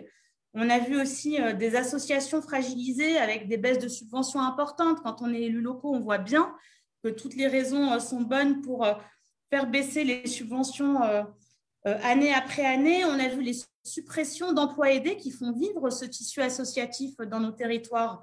On l'a vu au niveau national avec le gouvernement en place, mais on l'a vu aussi au niveau des territoires. Nous, on a vu en Île-de-France que Valérie Pécresse, présidente républicaine de droite de la région Île-de-France, dès qu'elle est arrivée, a supprimé les emplois tremplins qui pourtant faisaient vivre beaucoup des associations qui maillent nos territoires tout en créant de l'emploi dans nos villes. On a vu des clubs et des associations de prévention spécialisées disparaître, être tout bonnement abandonnées par les villes parce qu'elles seraient prétendument inefficaces face aux questions de délinquance. Or, on sait aujourd'hui que le travail de prévention est un travail de maillage de terrain en lien avec les établissements scolaires. Moi, j'habite dans une ville où, au mois de janvier dernier, le maire de droite de ma ville a décidé tout bonnement de mettre fin au contrat qui le liait au club de prévention, en disant qu'il allait assumer, qu'il allait mettre à la charge de la municipalité l'action de prévention, comme si des éducateurs, comme si les agents municipaux étaient en capacité ou avaient les moyens de faire ce travail d'éducateur qui est si important dans nos territoires. On a vu aussi l'affaiblissement des services publics dans nos villes et en particulier dans les territoires qui en ont le plus besoin. Et je crois que rétablir la République, c'est avant tout garantir la présence des services publics partout, en particulier là où les populations sont les plus vulnérables, les plus fragiles. Et tout à l'heure, Ali en parlait, mais je veux insister un instant sur la question de la sécurité pour tous et toutes. Dire que beaucoup de nos concitoyens aujourd'hui appellent la police sans jamais avoir de réponse et que c'est une question essentielle qu'il faut qu'on puisse traiter rapidement. On ne peut pas à la fois porter un discours sécuritaire dans les médias et priver la population du recours à la sécurité publique et d'effectifs de police suffisants dans nos territoires. Je pourrais donner comme exemple aussi l'affaiblissement des politiques d'éducation. On le voit avec des enseignants privés de plus en plus de formation et envoyés dans les territoires les plus fragilisés. Et donc, garantir un service public de qualité, c'est aussi garantir l'accès à une éducation de qualité, à un service public de soutien scolaire, à une offre culturelle diversifiée. Moi, je vais vous donner un exemple tout simple. Moi, j'ai grandi dans un quartier populaire de Massy. Et il se trouve que je pense que j'aurais jamais mis les pieds dans un opéra si un jour un maire de gauche n'avait pas pensé à construire l'unique opéra de banlieue. Et donc, moi, j'ai eu accès à l'art lyrique parce qu'il y avait un opéra à 50 mètres de chez moi, en bas de ma tour. Et qu'un jour, voilà, on m'a offert un spectacle gratuit, ce qui naturellement m'a fait découvrir une offre culturelle que probablement je n'aurais pas découverte si je m'étais laissée entraîner par la nature. Ces élus locaux, ces élus nationaux qui appartiennent souvent à la droite et au centre, dont l'idéologie les amène à considérer que le service public coûte cher, ceux-là même qui défendent le non-remplacement des fonctionnaires, qui précarisent les agents publics, ces maires sont ceux qui acceptent que les services publics laissent la place libre à d'autres médiateurs, si j'ose dire. Et moi, je le constate au quotidien. J'ai bien vu année après année qu'à la place des services publics, à la place des associations, il y avait des grands frères ou alors des associations religieuses qui occupent le terrain. En effet, il faut aussi qu'on regarde les choses très clairement et très franchement. Dans certains territoires, ce sont les religieux qui accompagnent les jeunes et les familles, faute de structures associatives solides, faute de services publics solides. Ce sont ces associations qui vont jusqu'à réconcilier les couples quand ils sont en conflit.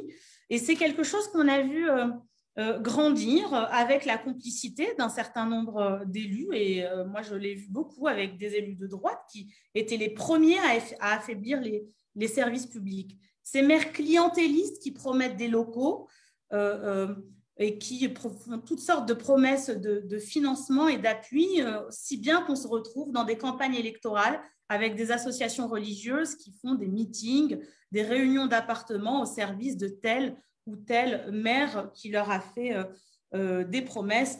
Donc, en effet, les élus que nous sommes sont tout à fait responsables. Et moi, je fais mien les propos d'Ali tout à l'heure et je lui exprime toute ma solidarité parce qu'il tient bon.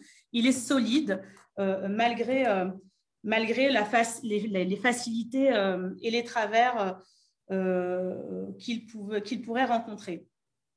Je voudrais donner aussi l'exemple de la question des logements parce que moi, je ne sais pas comment on fait pour continuer d'accepter qu'un immeuble soit rebaptisé Tour Bamako en référence aux locataires qui y vivent. La question du logement et de la mixité sociale est essentielle quand on veut faire République, quand on veut favoriser le vivre ensemble. Il se trouve que dans l'Essonne, il y a une ville où une tour est rebaptisée depuis des années, la Tour Bamako. Et je veux dire que c'est aussi parce que Marie-Noëlle est avec nous et qu'elle connaît bien les questions de logement et d'aménagement du territoire. Ce sont des questions auxquelles il faut que la gauche puisse apporter des réponses et rapidement, les maires se trouvent dessaisis de la question de l'affectation des logements puisqu'ils ont un contingent qui leur incombe, mais on sait que l'État a une responsabilité très importante sur ces questions-là et que faire la mixité sociale, c'est aussi de fait favoriser le mélange des populations. Alors moi, je veux dire qu'il ne faut pas qu'on nie les choses. Le racisme existe. L'islamophobie, moi j'ai eu du mal à assumer le terme islamophobie de par ma formation politique, mais je le constate année après année, l'islamophobie existe. Les amalgames, les atteintes à la dignité des individus, et je me souviens encore d'un débat qui m'avait beaucoup marqué, c'est le débat sur les mamans, sur l'interdiction aux mamans voilées d'accompagner les sorties scolaires. Ces mamans privées de dignité, ces mamans privées de leur rôle de maman, ces mamans humiliées dans le regard même de leurs enfants et ces enfants humiliés. Voilà, moi, ce sont aussi des débats qui sont très révélateurs de la période dans laquelle on est, jusqu'à interroger la capacité parentale des mamans parce qu'elles portent un foulard. Donc, à celles et ceux qui veulent combattre vraiment l'islamisme, qui veulent combattre vraiment ce qu'ils appellent les séparatismes, je leur dis, faites vivre la République partout, pour tous. Je leur dis aussi, rétablissez les services publics. des services publics accessibles, des services publics en particulier dans les territoires qui en ont le plus besoin. Je leur dis lutter contre les discriminations, regardez-les en face, ne les niez pas, sous couvert de République, parce que bien souvent, sous couvert de République, on fait comme si tout le monde était pareil et comme s'il n'y avait pas de racisme, pas d'islamophobie, pas de discrimination, sauf que la réalité quotidienne aujourd'hui de millions de Français, c'est quand même celle-là, face à l'accès à l'emploi, l'accès au logement et face à ces propos, ces agissements du quotidien qui bien souvent vous font perdre confiance dans la République. À ces gens, je leur dis aussi renforcer les politiques sociales pour que les plus vulnérables d'entre nous ne tombent pas dans les radicalités, quelles qu'elles soient. Je leur dis promouvons la mixité sociale, promouvons la mixité au sens large, la République métissée. Je leur dis que lutter contre les discriminations et les racismes, c'est aussi considérer finalement qu'aujourd'hui, les meilleurs alliés sont les amis du printemps républicain et les islamistes, parce qu'ils se nourrissent mutuellement de discours qui pourtant s'opposent. Les uns disant, vous voyez bien, vous êtes stigmatisés, donc repliez-vous dans votre communauté, vous voyez bien ce qu'ils disent de vous, vous, les jeunes musulmans, etc. Les autres disant, ah ben, vous voyez bien ces intégristes, etc., ou ces musulmans, ou ces phénomènes de grand remplacement. Je vous le dis, mes amis, ce sont les meilleurs alliés et c'est aussi ces formes d'extrémisme qu'il faut qu'on combatte en respectant la promesse républicaine. Je crois que c'est ainsi que nous lutterons contre toutes les formes de repli communautaire et qu'enfin, nous arriverons ensemble, et c'est vraiment un engagement qu'il faut qu'on prenne collectivement parce que c'est un défi qui ne peut pas être relevé par l'une ou l'autre des organisations, qu'on arrivera à redonner confiance dans la promesse républicaine.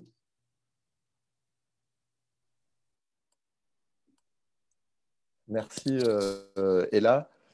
On va laisser la parole pour conclure à Benjamin Lucas, qui est coordinateur national de Génération. Donc, lourde responsabilité, Benjamin, de conclure. L'objet du débat de ce soir, c'était de tracer des perspectives et des horizons pour réparer une République abîmée, comme l'ont souligné toutes les intervenantes et les intervenants du débat de ce soir.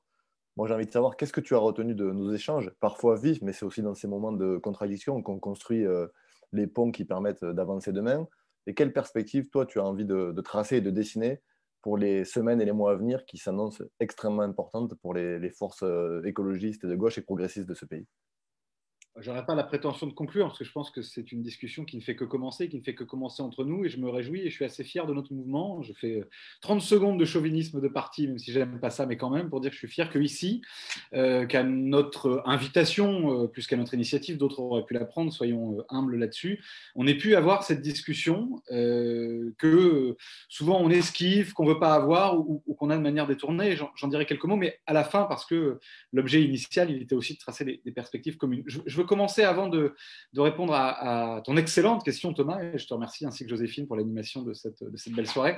Je veux commencer par moi aussi dire à Ali Rabeh toute la fierté que nous avons qu'il soit un maire Génération, qu'il soit le maire de Trappes, qu'il ait été élu, toute la fierté que nous avons de militer à ses côtés depuis longtemps en ce qui concerne certains d'entre nous. Je veux dire aussi de la même façon notre solidarité à l'égard de Danielle Obono qui intervenait ce soir, qui est souvent, elle aussi, la cible de la fachosphère. Et moi, je veux le dire ici, sans aucune espèce d'euphémisme, le printemps républicain, le si mal nommé printemps républicain, qui lance ces missives sur les réseaux sociaux, c'est en réalité aujourd'hui une milice de Twitter. Et je crois qu'il faut, de ce point de vue-là, que la gauche, l'ensemble de la gauche et les écologistes soient irréprochables dans sa dénonciation de ces attaques, de ce harcèlement permanent. Parce qu'on ne peut pas dire, on ne peut pas se revendiquer de la République, du printemps républicain, et en permanence utiliser les méthodes et les mots de l'extrême droite pour discréditer ou pour agresser un certain nombre de responsables politiques. Et donc, je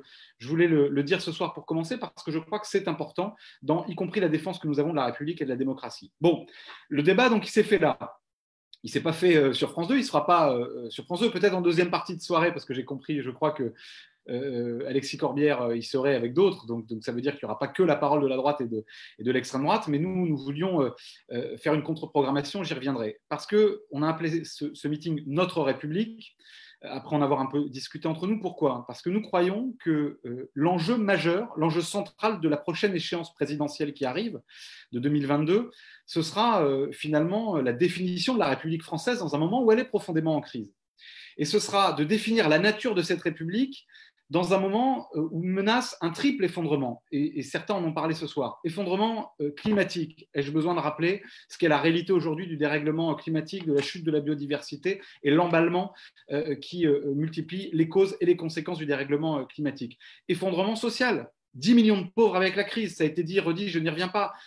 Désertion des services publics dans un certain nombre de territoires, et notamment de territoires ruraux, puisqu'on en a assez peu parlé ce soir, mais j'en dirai un mot tout à l'heure. Et effondrement démocratique, puisqu'on le voit, la perte de confiance de nos concitoyens envers les institutions, mais aussi la montée du racisme, des discriminations, du sexisme, font que notre démocratie est malade aujourd'hui et menacée d'un effondrement. Ce qui s'est passé aux États-Unis avec Trump, il n'y a aucune raison que ce ne soit pas possible aussi en France.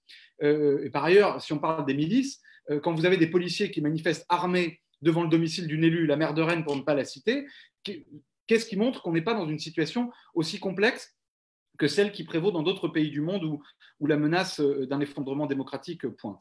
Donc, dans cette période-là, on voulait commencer avec vous, avec celles et ceux qui nous regardent, avec l'ensemble de nos amis de la gauche et des écologistes, ce travail-là pour que la République, ce ne soit pas simplement une invocation historique, mais savoir quel nouvel imaginaire nous allions construire ensemble, quel avenir commun nous pouvions donner à cette République que nous voulons construire. Alors sur France 2, pour ceux qui vont zapper dans quelques minutes, vous aurez les accélérateurs de ces effondrements dont je parlais. Julien l'a très bien dit, Macron qui précipite l'arrivée au pouvoir de l'extrême droite, et une extrême droite qui finalement est l'opposition de confort de la droite au pouvoir, et qui attend tel un vautour de ramasser la carcasse d'une République exsangue. Donc on ne voulait pas juste organiser la riposte ce soir, parce que c'est trop simple, et qu'on est tous capables de faire ça, séparément, d'organiser la riposte, de protester. Et on aura ce soir l'occasion de le faire. On aura ce soir, dans ce qu'on va entendre de la part de Darmanin et de Le Pen, des choses horribles à dénoncer, et on le fera. Mais on voulait aussi essayer de tracer des perspectives pour construire une alternative commune ou des pistes. Et donc, je dirais un mot du débat que nous avons eu entre nous, mais je veux d'abord commencer par ce qui, je crois, peut nous rassembler, peut nous fédérer et peut faire du commun entre nous, pour savoir quelle République nous voulons. D'abord, et Julien en a parlé, je ne vais pas être très long, mais quand même, la République écologique. Je crois qu'aujourd'hui, on a, et on les aura sur France 2 tout à l'heure, des gens qui vivent dans un monde du passé et dépassé, et dans une République fantasmée d'hier, puisqu'ils sont encore enfermés dans les dogmes productivistes libéraux. Vous savez, il y en a qui font la danse de la pluie, mais il y en a qui font la danse de la croissance, et qui nous expliquent de façon tout à fait idéologique que la croissance reviendra, donc l'emploi, donc tout ira bien, etc. Ne voyant pas que par ailleurs, vu l'état social dans lequel nous sommes, il faudrait des années de croissance à 2 chiffres pour revenir à un niveau d'emploi acceptable, et ne voyant pas qu'en plus, la croissance telle qu'ils la défendent, telle qu'ils la promeuvent, elle est génératrice de dérèglement climatique, car d'émissions de CO2. Bien, nous proposons et nous voulons, et je crois que cela peut nous rassembler ici, une république écolo. Et je vais plus loin, non seulement parce que je pense que c'est bien pour le climat, pour l'environnement, pour la biodiversité, mais je pense que le projet écologiste de la République est bon aussi pour la République elle-même. Je m'explique. Qu'est-ce qui fait qu'on est en crise et qu'on ne fait pas République aujourd'hui suffisamment? C'est qu'il n'y a plus de projet commun. Il n'y a pas de grand projet commun fédérateur qui unit, qui transcende. Et donc, on se renferme en permanence sur des querelles identitaires. Eh bien, qu'est-ce qu'il y a de plus beau comme projet commun pour une nation que de se dire qu'on va relever le plus grand défi de l'histoire de l'humanité, qui est celui de transmettre une planète respirable à nos enfants, à nos petits-enfants, aux générations futures? Est-ce qu'il y a plus beau projet que celui-là qui pourrait nous fédérer, qui pourrait dépasser, qui pourrait, là, on parlait de créer un nouvel imaginaire, créer un nouveau récit républicain? Alors, on y reviendra, je le dis, ça par ailleurs, ça ne pourra s'inscrire que dans une démarche républicaine, populaire, sociale, parce qu'on ne fera pas de transformation aussi radicale que la transformation de notre République en une République écolo, sans entraîner avec nous une majorité sociale et culturelle dans le pays, et sans entraîner une large majorité de nos concitoyens. Mais je passe là-dessus parce que Julien en a très bien parlé, je ne veux pas faire de redite. Ensuite, ça a été dit aussi la question de la République sociale. Fidèle à l'enseignement de Jaurès, on est quelques-uns ici à venir d'une tradition de pensée et de famille socialiste, terme lui aussi, comme les questions de République ou laïcité, trop souvent galvaudé, mais qui est un beau mot, le mot de socialisme, et donc la République sociale. Moi, je crois, et on aura ce soir sur France 2 des gens qui nous expliqueront que la République, elle est malade de ses identités, de la richesse, de la diversité, de la multiplicité de ses identités. Nous croyons, et c'est ce qui fait que nous sommes de gauche, qu'elle est malade, la République, de ses inégalités, de ses injustices, de la brutalité et de la violence aujourd'hui de ces inégalités. Inégalités entre les femmes et les hommes, inégalités de richesse, avec, je reprends souvent cette expression, mais vous avez, puisque faire le lien avec la question écolo, comme le faisait Julien, mais on nous dit oui, mais pour partager le gâteau, il faut d'abord le faire et le produire. Alors moi, je ne suis pas un très grand cuisinier, je ne suis pas spécialiste, mais là, de ce que je vois, des chiffres qui nous sortent, le gâteau, il est fait. La pâtisserie, elle déborde de crème. Le gâteau, il existe, il n'a plus qu'à être partagé. On n'a pas besoin d'attendre une hypothétique croissance. Donc nous, je crois, et c'est ce qui peut nous rassembler, nous devons assumer l'obsession de l'égalité, l'obsession partout, tout le temps, de l'égalité. Ça a été dit à travers la question des services publics. J'y reviens pas, notamment aussi dans le monde rural, nous en avons parlé. Ça doit être aussi l'obsession de l'éradication de la pauvreté. Et je sais que ça fait débat entre nous, donc j'en parle. Nous proposons le revenu universel d'existence. Je ne vais pas y passer trop longtemps, mais nous pensons qu'il peut être une belle aventure nouvelle, un nouveau projet commun de la République, que de construire, que de débattre de la nature de ce revenu universel d'existence, parce qu'il est un outil qui permet de se libérer et de protéger, et notamment se protéger de la pauvreté et de la précarité, et qu'il est aussi, puisqu'on parle de République, un moyen de reconnaître notre valeur de citoyen dans une République, pas simplement à l'emploi que nous occupons et à ce que nous produisons matériellement, mais aussi au simple fait que nous sommes citoyens. Et nous croyons que le revenu universel d'existence, c'est non seulement un outil social, mais c'est aussi un outil républicain, parce qu'il fait de nous des acteurs de la vie de la République, de la vie démocratique, et pas simplement des spectateurs. L'égalité, c'est aussi l'école. Ça a été évoqué, et magnifiquement évoqué par Ali Rabé tout à l'heure. La République, c'est l'école, c'est la République. Et là aussi, je lance, on ne va pas en débattre ce soir, je suis déjà long, mais je lance un appel à toutes celles et ceux qui sont là, de la gauche et de l'écologie. Emparons-nous de ce sujet. Réfléchissons à ce que sera la révolution pédagogique de demain qui permettra d'enfin faire l'égalité à l'école. Parce que, et là, gauche comme droite, il y a eu des bonnes politiques éducatives qui ont été menées. Mais aujourd'hui, l'école, aujourd'hui comme hier, ça reste cet hôpital qui ne soignerait que les gens déjà en bonne santé. Parce que vous rentrez à l'école avec des inégalités, vous sortez toujours avec des inégalités. Et vous savez, moi j'ai été assistant d'éducation en Picardie quelques temps dans ma vie. Vous savez, dès 8 heures du matin, le jour de la rentrée scolaire, lequel aura son bac avec mention et lequel aura plus de difficultés à l'obtenir. Et tant que la gauche se résigne à accepter cela, tant qu'elle ne s'empare pas de ce sujet dans sa complexité avec les acteurs du monde éducatif, elle ne sera pas à la hauteur des grands rendez-vous auxquels elle aspire. Il y aura la question de la santé, j'y reviens pas, ce sera dit, mais l'hôpital, les services publics, et puis il y a la question de la jeunesse sur la question de la République sociale. Et là, je le dis parce que je sais aussi que ça peut faire des débats entre nous.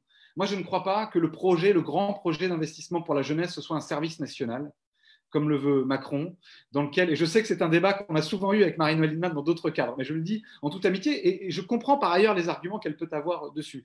Mais je crois que cette idée que la République, c'est des droits et des devoirs, je veux bien... C'est pas le grand projet pour la jeunesse, quand même. Je sais bien. Mais c'est pas le grand projet.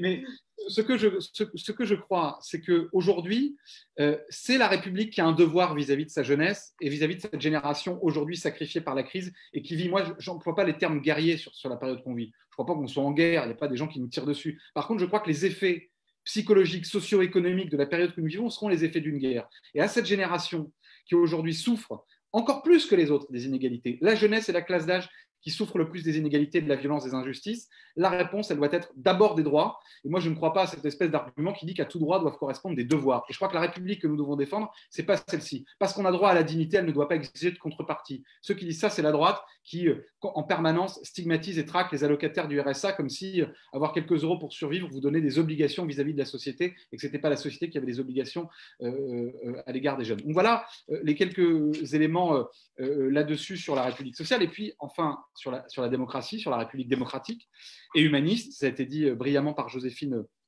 au départ. C'est pareil, je n'y reviens pas parce qu'on n'a pas plus beaucoup de temps, mais je parlais de l'égalité entre les femmes et les hommes. Il n'y a pas de projet républicain de gauche sans une dimension féministe centrale exceptionnelle. Il n'y a pas de République aujourd'hui qui ne soit pas clairement, totalement antiraciste et qui assume, Marie-Noëlle a rappelé l'attestation de contrôle d'identité, oui, qui assume la réalité aujourd'hui des contrôles faciès et des discriminations qui frappent beaucoup de nos concitoyens aujourd'hui à raison de la couleur de leur peau ou leur origine réelle ou supposée. Et puis, si on veut faire...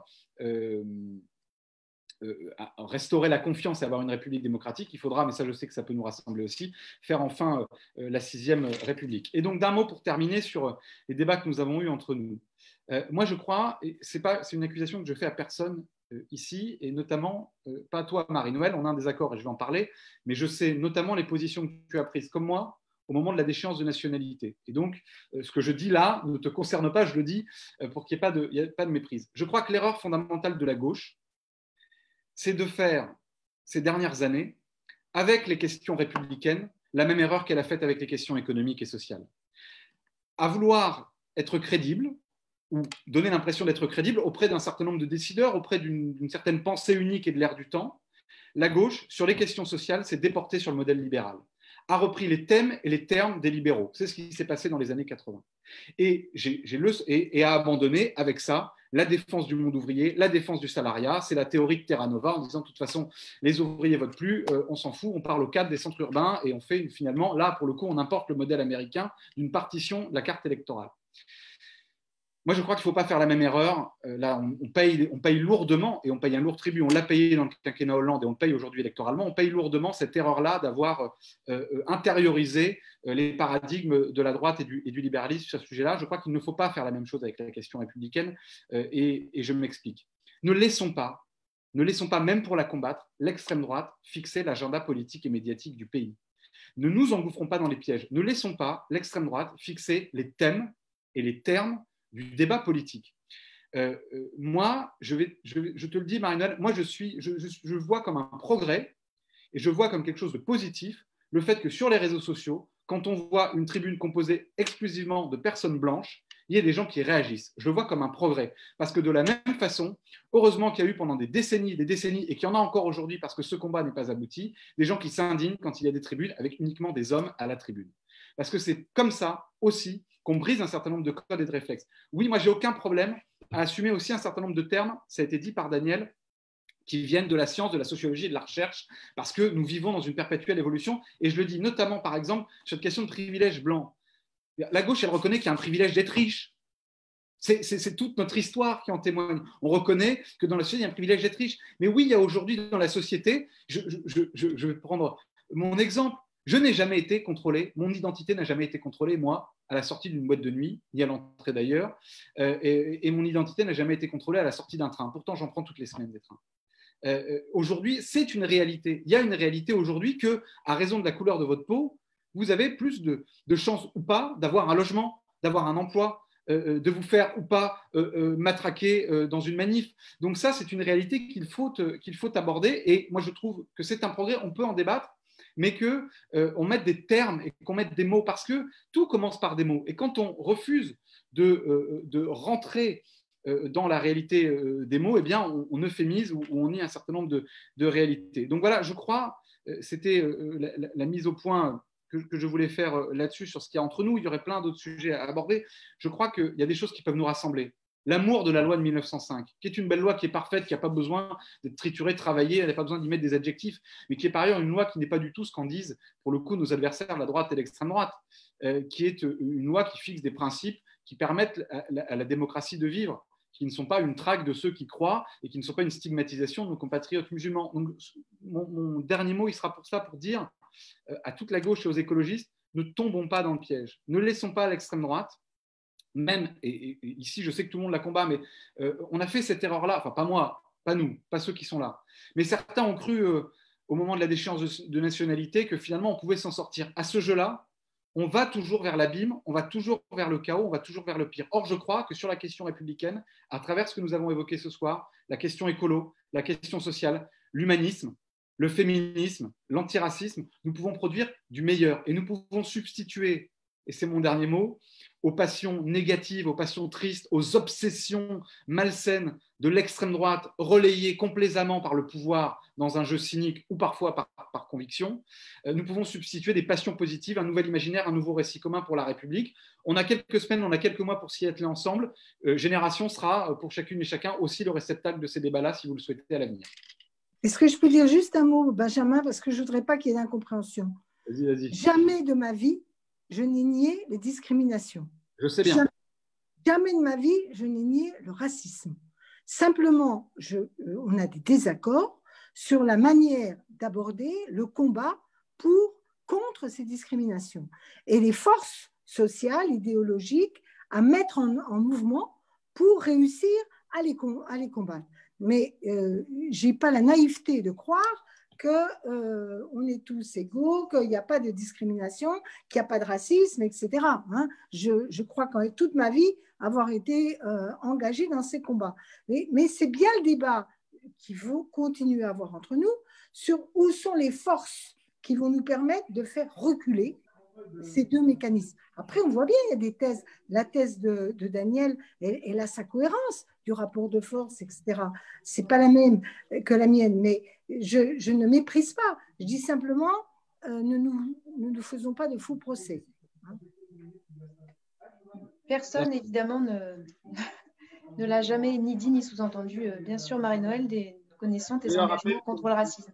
J'ai rappelé le combat commun qu'on avait eu notamment contre la déchéance de la qui a été le grand combat pour beaucoup d'entre nous à un moment, qui était central.